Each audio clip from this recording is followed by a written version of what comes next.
Welcome, Leslie. It's so nice to have you on the Evolving Leadership and Workplace Culture Virtual Summit. So happy that you could be here and chat with me today on some of these topics. So for the people, for our guests, thank you. For the guests that aren't familiar with you, tell us a little bit about yourself and the work that you're doing. So, hi to everyone. I'm Leslie Short, and I am the owner of the Kavu Group. And I work with companies and organizations working on company culture, leadership, diversity and inclusion, bias trainings, workshops, interactive, do coaching, that type of thing. But really trying to work with companies to expand beyond their current culture, which means think differently. Mm-hmm. Yeah, Mhm. definitely.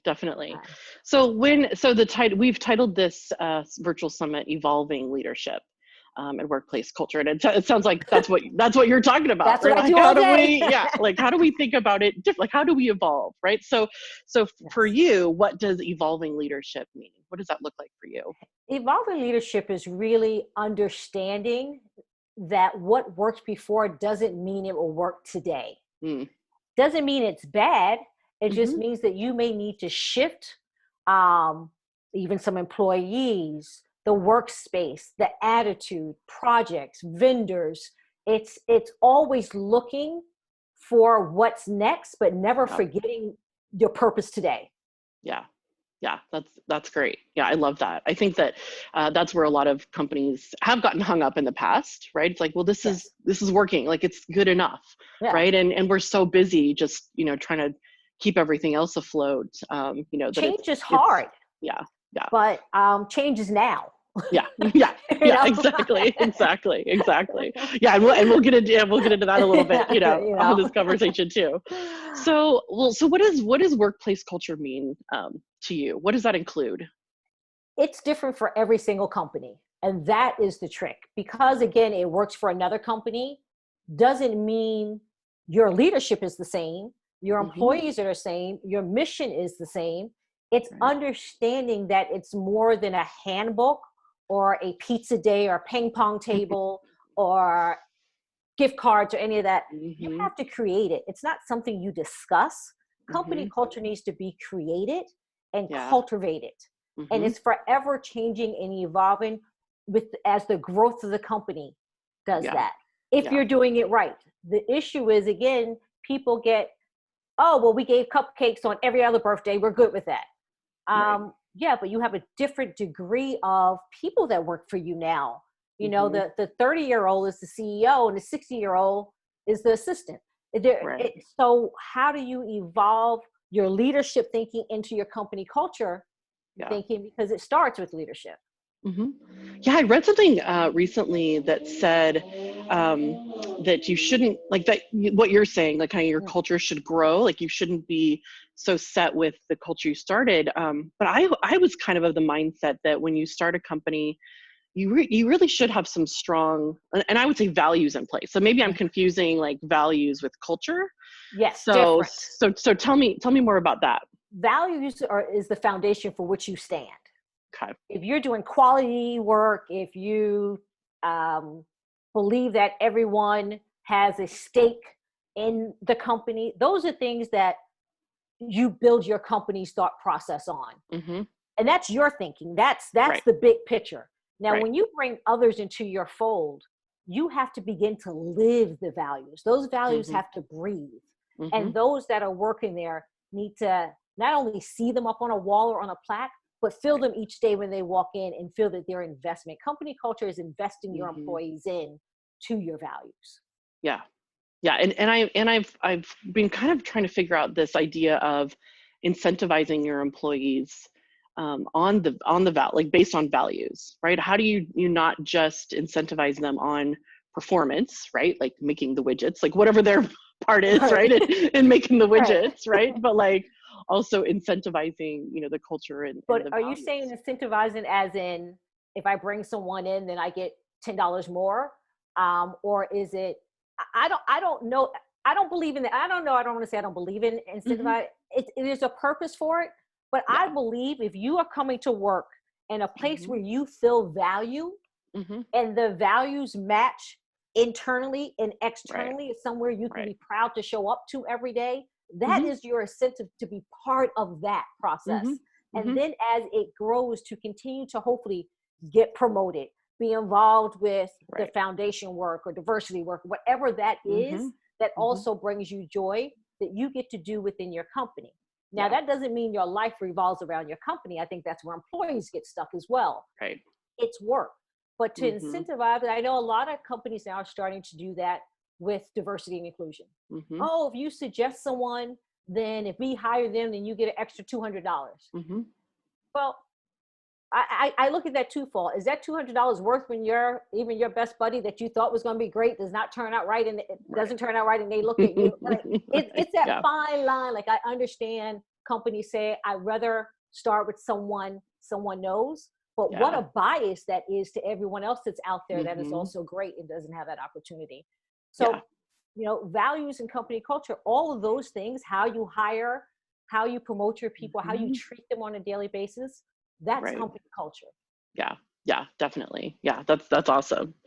So what do you think about so how has, this coronavirus situation, COVID-19, all of us working, like most, I should not say all of us, many people working from home.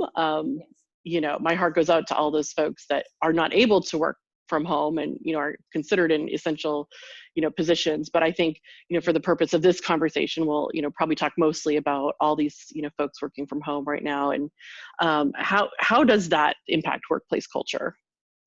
I If you didn't have one to begin with, you probably don't have one now.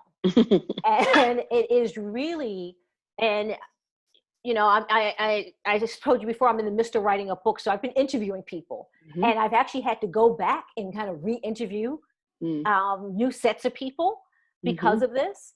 And what I've noticed is, for some companies, they have forgotten about um, anyone that's not C-suite or leadership.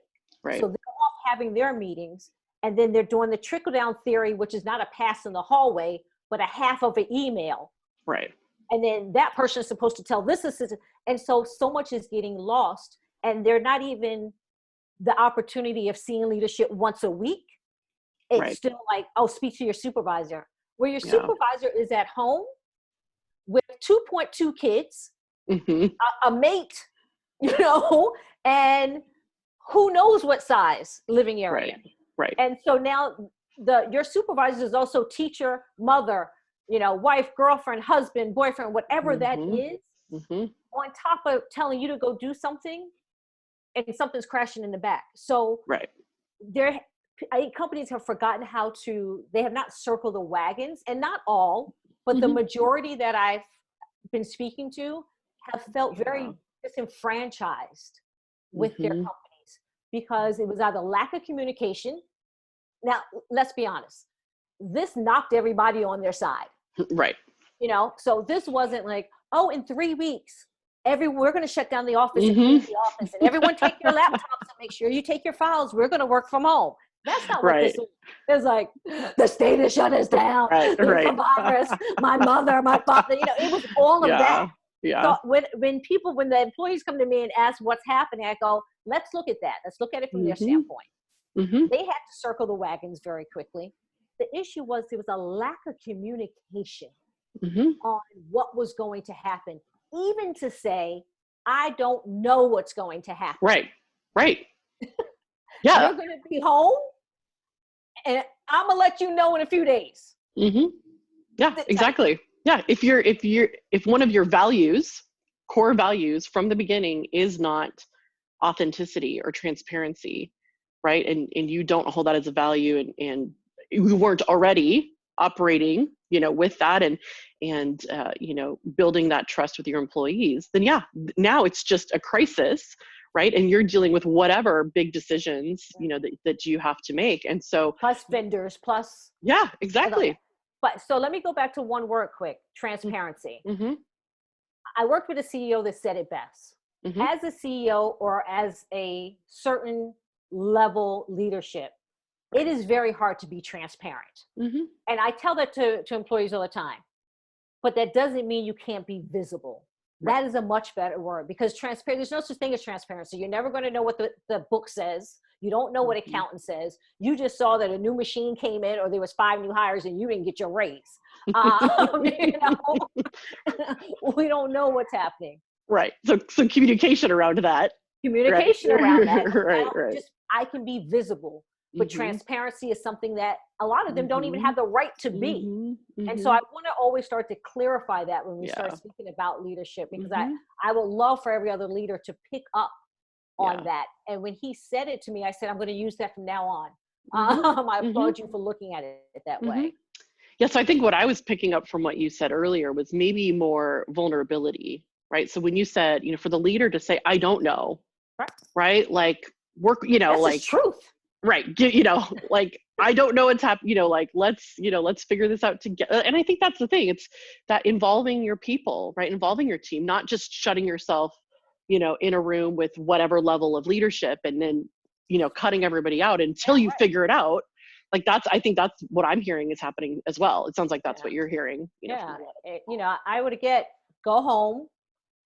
We will be in touch in 3 days. Right. I don't know what we're going to be in touch with. We would be in touch with 3 days. You have your laptops, you have your files, continue to work with your teams. Let us come back. But what happened was people were cut off their health insurance, didn't know. Someone went in for a surgery. Guess what? They had no health insurance. They had not been told. COBRA had not kicked in yet. They had not applied for unemployment. So the list just went on. Their credit cards were cut. But they had money on the credit card that was due back. So it's just, listen, everyone, because when furlough happens, everything has to stop. But you don't decide to furlough at midnight and furlough the next day. You decide that call at midnight and you give everybody a day or 24 to 48 hours to go, this is what's happening. Yeah. People will want longer, but the reality of what this virus was, this crisis was, no one had the luxury of 72 hours. Right. They really didn't. And not if they were going to apply for any type of funds. So taking that into consideration, communication is still key. Yeah. I don't know. We're going to let you know this is what it is. Sorry, it's only 48 hours. And how about the fact of when you're working remote that the single supervisor that doesn't have the family or kids is calling everybody all day and pinging everybody all night and want things done, at 10:30. I spoke to my attorney today. He's like, I'm over here being, 5th grade teacher. He's like, the baby's asleep. I'm working with this one. The other one's grown up. And I need to get on 2 action calls. Yeah. It's not that time. Oh my God. It's so amazing to me how stark that shift has been, right? Before, if you had an employee that was working from home, there was just so much skepticism around anything that they were doing that was not work related, right? It was just so much, I think, emotion and attitude, paying attention to bias. That. Yes, for sure bias, right? And now that and granted, like you said, not all of us, have kids underfoot and, have all of these other distractions going on.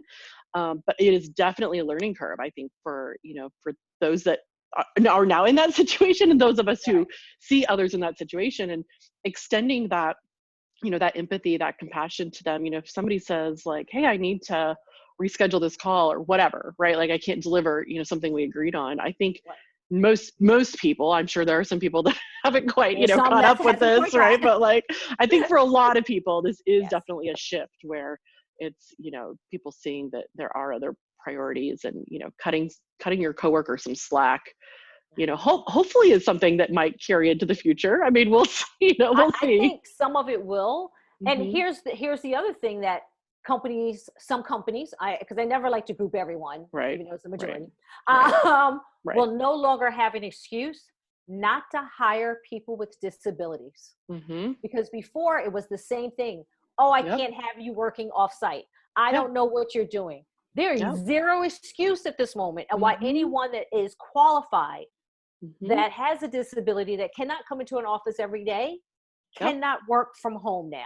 If I have one leader tell me that's an issue, when someone is qualified, they and I are going to have a serious conversation. Yeah, I just saw a tweet on that exact thing this morning. It said this crisis has inadvertently made, employers, like see that they can accommodate 15%, of the workforce, right? Like Right. people with disabilities, like, oh, you can actually hire them. So yeah, that's spot on Yeah. for sure, for sure. So I guess, so we kind of have gotten into this. So what else, are there other things, other differences you see? What will the office look like in the future?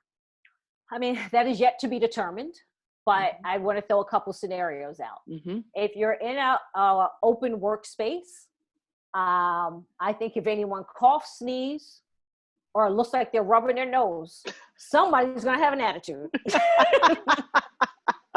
Uh, I'm just going to throw out that. it's I'll pretty come safe back to to the say. scenarios. Hmm. Yeah. If you are in offices with doors and you call someone into your office, someone may be like, I don't know. Hmm. I don't know.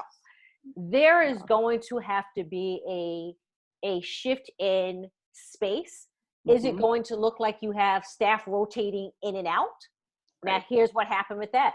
I don't know who sat here yesterday. Hmm. I'm not sitting here. Was the Yeah. office fully clean? Have Right. you, and not by a cleaning crew. Right. People are going to be looking for steam cleaning. Hmm. So I will say to every leader, you need to look at that as a new line item in your budget from Yep. now moving forward. Hmm. It will not just only be the everyday cleaning and everyone else having to take effort Right. into the Right. day of the messy desk because you're Yeah. creative. Yeah, Yeah. that's gone. So we're going to have to clean. I love it. Yeah. You are going to really have to get used to your Clorox Yeah. Yeah. wipes Yeah. on your desk. Yeah. I think that's going Exactly. to, things on your desk Yeah. is going to shift. I think this amount of space, I'm thinking of two companies now that sit on top of each other. Hmm. And I keep thinking like, wow, how are they going to go back in that space and Yeah. anyone feel comfortable regardless of how well you're treated? Yeah. Well, yeah, and I had read something a while back that it caught my attention because I had worked, the last time I worked in an office, Mm. it was in a building that was really old. And this article I had read was about the, like, just air filtration systems in some of these buildings, like, Yes. and these older buildings, like, you're literally recycling air through the whole building. Like, there's different companies, right? Different offices on different Yes. floors, and that air is staying inside, like, And no that one is building. changing that. And so that's the HVAC. And Hmm. no office building is changing their entire HVAC system. Right. I don't think anyone even realized what that is. The article that Hmm. came out today is that air condition, Yeah. that 9 people were in a space in an office and the air condition is what moved it. Hmm. Yet there's reports that say the air conditioner fans help keep moving it. Yeah. Again, we're working with something that we can't see Right. and we don't know. Right. So what companies need to do is really sit down, and honestly, I think they need to bring a consultant in that can work with them, so that's Hmm. not so involved, and say, let's move this desk over here. Let's shift this over here. Right. And really look at things that they're not going to be thinking of because they're trying to get back to work to make $1, Hmm. which is fair. But this is the time where consultants really come into play of helping you redesign, helping you look at business from a new light, Right. because you're not going to be able to bring everyone back in. And number one, you can't hit the switch and bring everybody back in and do come back, we're back, because that's going to last for the first week for some. And Right. then someone's going to say something crazy because something happened. You're going to be Right. getting like a roller coaster of emotions. Hmm. This virus has touched everyone. So that goes back to company culture. Are you prepared to have grief counselors and diversity counselors and all these people, Yep. ready for your staff? Because if you think anyone's coming back in is actually going to work for the first week, Yeah. unless they are doing, which is where you see that Yeah. belt Right. going, Right. you're still going to need to deal with people. Hmm. Yeah. I mean, I would love to think that letting the folks that want to work from home, like, to continue to work from home, letting those folks work from home, and the ones that want to come back in the office, like, let them come back in the, I would love to think it would just be as easy as that. And, then you'd have, like, right, fewer people in the office, Right. and, No, like, that's yeah, gonna like, I love it'll it. work itself out, right? But I That's gonna need to know, be choreographed. right. And there's some teams that can't, I get it. But that is really going to need to be choreographed. And so for anyone that's not thinking about how they are going to proceed with that logistical Mhm. staffing Right. is really going to do themselves a disservice. And then let's talk about the companies that didn't treat them right. Let's talk about the companies that didn't treat the consumer right. You have to deal with all of that when people come back in. Mhm. Yeah. It's a lot to look at, and I'm sure leaders are overwhelmed, but this is going to be the new normal of the moment, and Mhm. we need to adjust. Yeah, it's kind of funny, these phrases like new normal, and yeah, I like how you added the new normal of the moment. Like Yeah. none of us have any timelines, right? It's kind of like we have no idea what's happening tomorrow Right. versus 3 months versus a year. And, And, it's like and I refuse to call it the new normal because we have yet to know what that is. right, So right, it's the normal of the moment. yeah, Like, yeah, you know, we can speak next week, and I'll be like, okay, listen, we need to cut off all the air. We need to, right. And we're creating it together, right? And yes, that's why it's weird to say the new normal is because it's like it will be what we create it to be, not yes, like what we're talking about. Like really it comes down to actions. What do yes. companies ultimately do? And then normal is just a matter of like, what are most of them doing, right? I mean, And, that's and that even can't be normal because mhm, again, you're not going to be able to do what somebody else does or across the board. You may be able mhm, to um, use a mold or model figure of it, yeah, but if you try to cookie cut this thing going back, mhm, your employees aren't the same employees over there, even if you're making the same mhm, widget or the same sneaker or yeah, the same t-shirt. It's yeah. completely different. No, I know everybody thinks they're just going Yes. back to how it was, right? That's it, Woo! right? No. Not a new normal. Like they think, like whatever. Once we're allowed to leave our homes, like just back to work. Like pretend like nothing Yeah. happened. Like I thought I'm gonna that's be what I here. see. Right, right, I'm gonna right, let everybody run right, right. for the Exactly. Yeah. first month or so. Right. Mm-hmm. I'll be right here on webinar. Mm-hmm. Right. You know, Exactly. but Yeah. but Yeah. this conversation, the way that we're speaking now, will continue, I believe, to take place. Mm-hmm. Because which for some that means company travel will probably still be cut. I know somebody's Yep. company was already cut until 2021. So Microsoft and Facebook have cut events Hmm. until I think mid 2021. Right, But yeah, and that's just like their events. But yeah, right.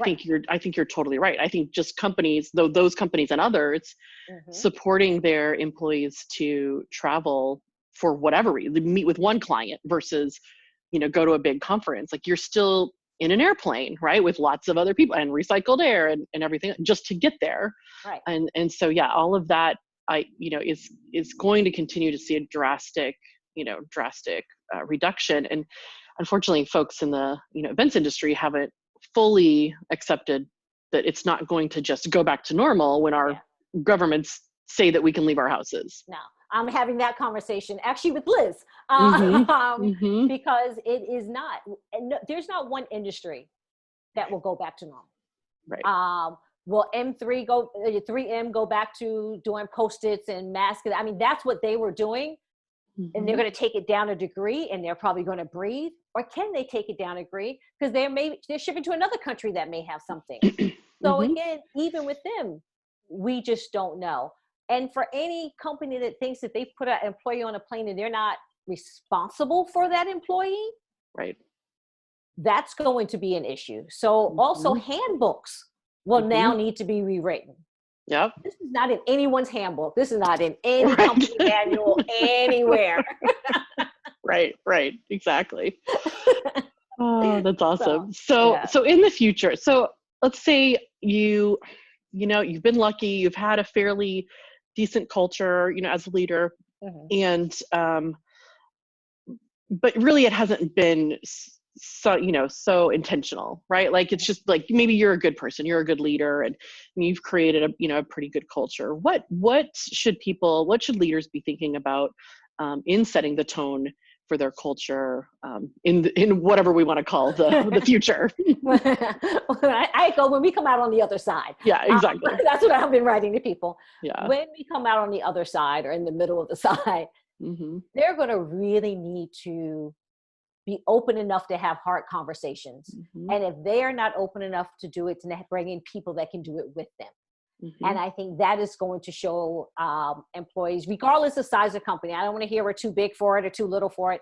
Right. Any leader should be able to bring someone in and just say, Mm-hmm. if they're not comfortable with having Mm-hmm. to speak about, again, death and productivity and what it's going to look like and how, as a company, we're going to now still be reshaping it together. It's a great, as horrible as this whole thing is, mm-hmm.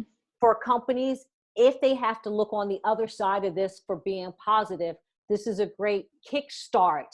If your culture wasn't great, if it is great, it's another just layer that you get to come in and just pull folks mm-hmm. together. Mm-hmm. If you weren't sure yet, if you were still building, it's a great way to say, okay, we're going to build this together, but our values are still the same. Or some leader may go, you know what? This has taught me that our values need to shift. And this is what I see. Mm-hmm. And that may be a positive for employees.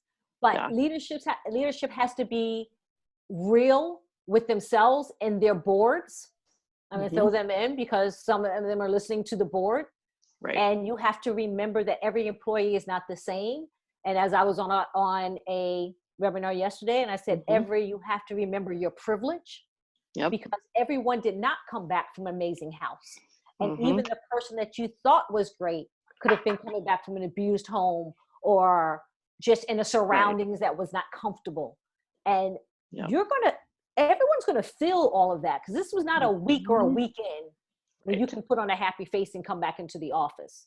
Yeah. So I think leaders need to be prepared to deal with that as well as work.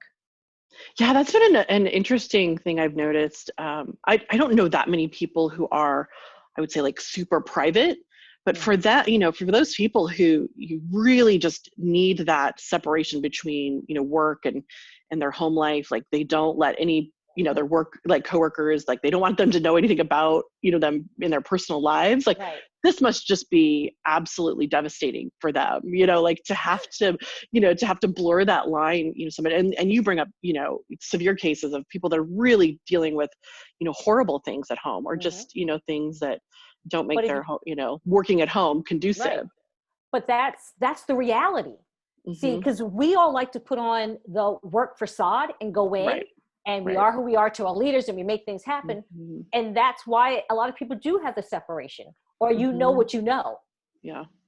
People are going to come back with all of this. And I'm not saying leaders are in charge of being the psychiatrists and all of that type of things. That's what I'm saying. Those services need to be put into place. You need to relook at your diversity and inclusion efforts and how that has impacted, because whether you're an essential worker or not essential worker, you're coming, this has touched everyone. At some point, someone knows something, someone that was in the hospital or someone that passed, or everyone's coming back with this. You're going to have to deal with it. If you want productive work, if you want your bottom line to come back, you will now have to be in the people business. Yep. Yes. Oh my God. I love it. Exactly. and that's been my journey, right? I didn't realize, until I had, until I was dealing with grief and some of these emotions, right, that were impacting my work, and didn't realize it, right? Because I just didn't know, like, you don't know what you don't know. And if you don't have that background in psychology and, emotion, like training in emotional intelligence and those things, like, you just think like what you just described, you just think like, oh, you just go to work and you can put on your, your work face and get it done. But it's not real. Like that, like that doesn't, and now it's like not happening to one person, right? It's not like, right. It's not like, oh, that person, hasn't been very productive lately, or maybe they're a little bit shorter with, their colleagues. Like in the past, it was easy to just blame that person. And a lot of times just kick them out because you're like, oh, that person is too negative. Like you don't want to deal with. They don't fit into our company culture. Right. They don't fit. Like they don't exactly. Exactly. Because that's exactly what happens. Right. And exactly what has happened to me. And so now that it's like happening to everybody, it's going to be hard to just point at one person and say like, oh, maybe they're not a fit anymore. It's like, no, this is, we're all dealing with some form of grief. Something in right? trauma.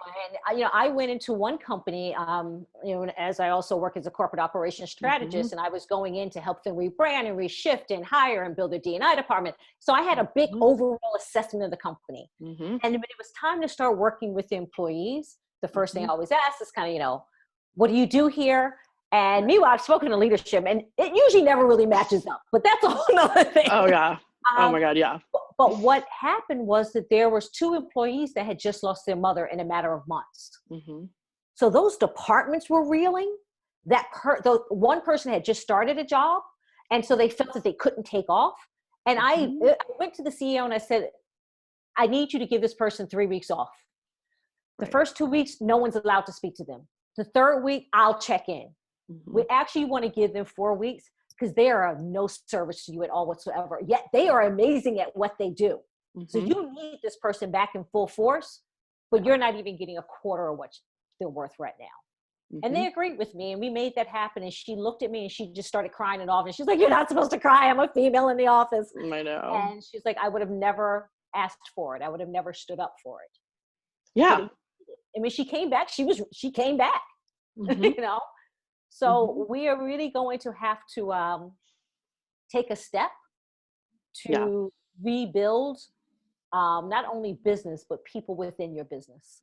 Yeah. And it's not like everybody needs a month off, right? Like it's just being aware of, as we, it's different for everybody. Like, the timelines are different for everybody. So yeah, it's just having that awareness of yourself first, like learning more about yourself and your emotional, health, but then, using those tools then to help your people. And I think you're right. I think, most, if you went to school for business and that's all you've done, right? Like you're great at running a business, but like you said, you're not, didn't occur to you that maybe, some psychology or, some human issues were gonna, come into play. That's what human resources is for, right? Like we think that they're the ones that are taking care of the humans, but they're not. But not really, no. And I think years ago, maybe more so than today, and that's not for every single human resource person, but you're working in a company of 300 or a company of 30 or company of 3. Human resources is not trained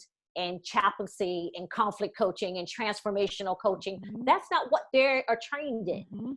So it's, they get thrown into that position a great deal, but this is very different.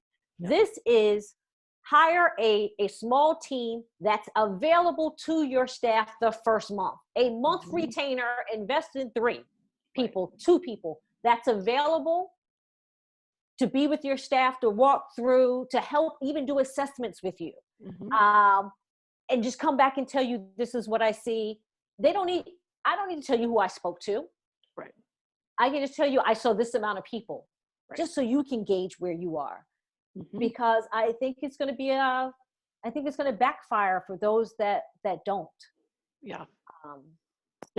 Do you think there are enough folks that are trained in these capacities and, just have these the skills, or are we going to find a shortage of, bringing these folks in? Like, are there enough people that doing that work?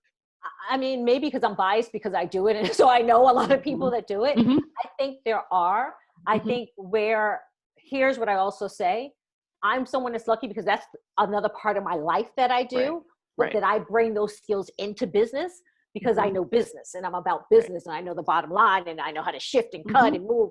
So I come in with a perspective of understanding what leadership needs to get to and how I get employees to help them get there. That's the part that may be a shift, but it's okay as long as you have someone that understands your vision and your goal and let them do what they do.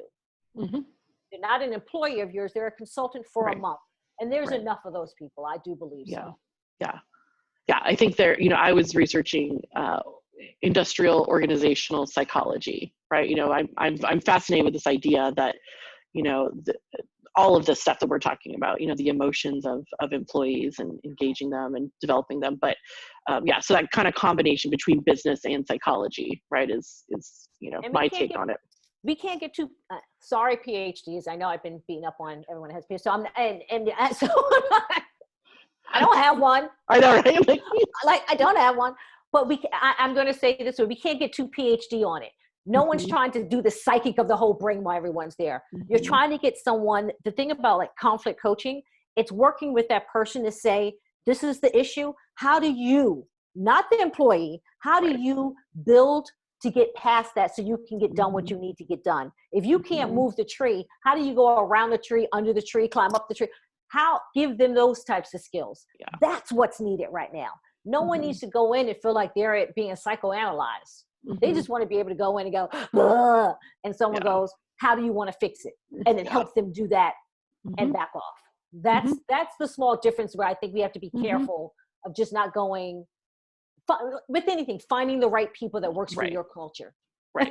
Right, exactly. I think in some cases that's what is needed, and in some cases, it's something else. So this is great. Well, I'm glad that you'll, be a great resource, for the people that watch this. And it sounds like you know a lot of other people that can also do this work. So it sounds like you'll be a great, resource either way, right? Either hire Leslie or and I have other people, Right, exactly. Or you can refer other people. So that's great. So any last tips on like in the current state of things and my preference would be, that most employees are allowed to continue to work remotely if that's what they want to do. So, any last as we kind of close it up here, any tips for managing in that remote kind of environment? How do you keep the culture going when your folks are you're not seeing them in person every day? I think it is that that group meeting. So clearly you're having your conversations with your supervisor and that type of thing. But I think it's even the leadership getting on, if it's once a week, and just saying, hey, everyone, just checking in. This is what's going on. I know you've been speaking with all your leaders. I just want to let you know that we're working on our side of what may be next, which changes every day. And being able to not only have that senior C-suite leadership just speaking to the CEO leadership, that people feel that they're engaged. And even if I was a leader and I had certain groups, even if I had to break it up and I'm sitting with the design team and I'm like, hey guys, this is what's happening. And I'm sitting over here with widgets and I'm sitting with advertising, and I would make sure that I'm keeping that face. And I would tell people, honestly, do emails, but you must have a face-to-face call at least 2 to 3 times a week. I'm gonna let your supervisor figure out when that is. Yeah. And no pictures, no dogs or cats. Face-to-face, each team on the screen. Yeah. It goes back to the communication. Yes. It's literally just being in touch. Like you're right. It doesn't have to be super formal. It doesn't, it doesn't have to be overly structured. Meeting all the time. Yeah. Just that, like literally it's the human, there's maybe some debate, but human connection, right? Even if it's, on the screen, right? Like just seeing somebody and having a chat with them to help you feel like you're still connected to the company, right? Your peers, your leaders, whoever it is. And it's like I said to one company, they were like, how about a virtual cocktail hour? I was like, that's great, but don't make it mandatory. Hey guys, this is what we're going to do at this time. If you're free, jump on. Just love to see everyone's faces. Right. Because everyone doesn't want to show up to everything. Like we spoke in earlier. And that's okay. Don't hold it against anyone. Right. Be that beacon of we're all in this together. Though very differently. Right. I understand everyone's going through something, but we're all going to figure this out as we move forward. Right. And respect and love everyone that's, in their particular struggle going through it. Right. I'm going to say respect the struggle, whatever that is for someone or not. And know that everyone's struggle is very different than the others, even when you assume that it is not.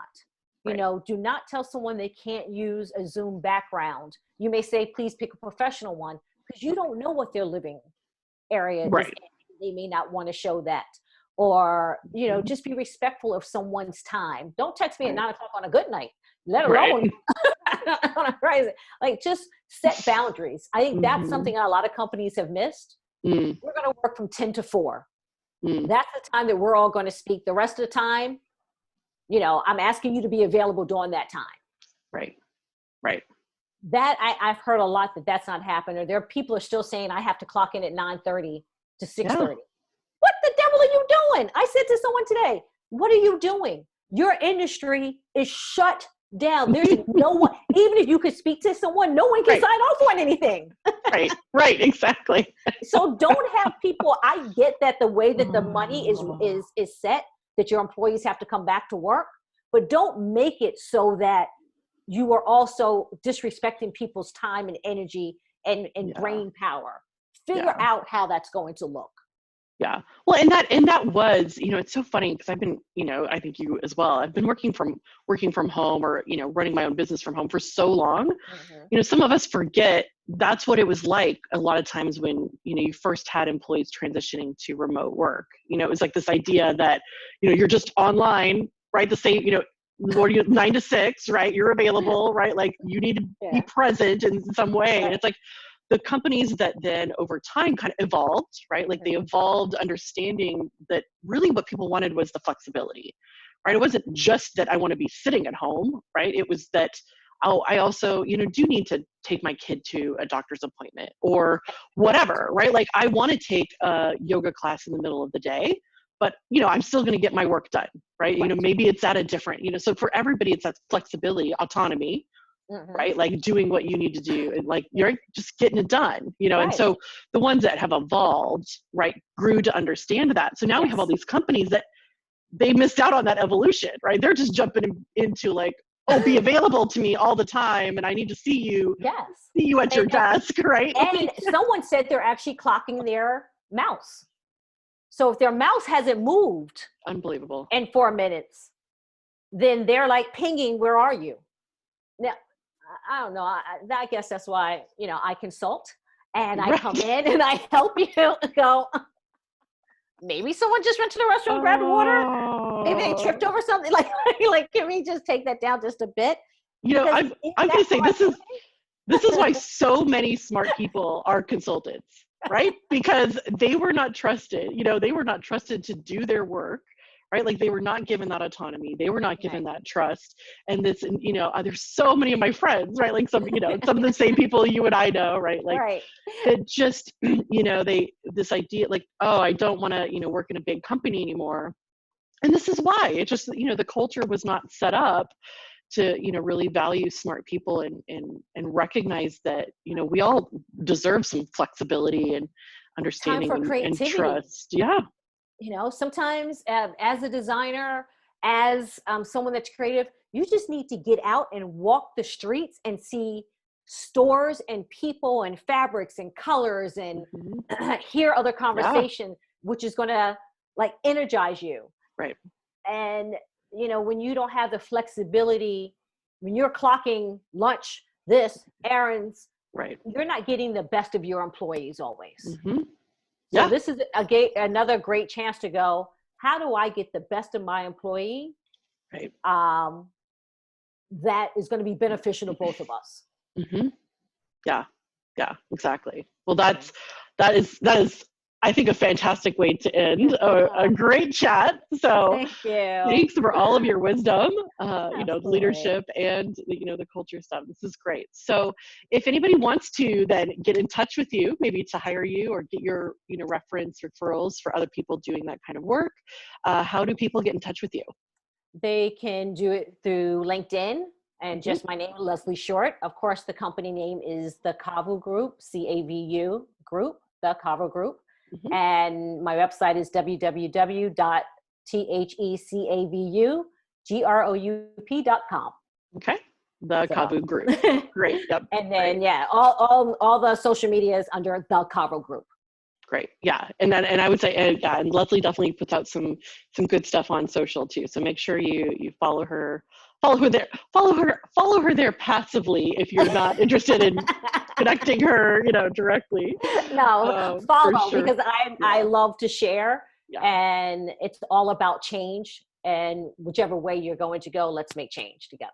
Yeah, exactly. That's awesome. All right. Well, thank you so much, Leslie. Thank everybody. You.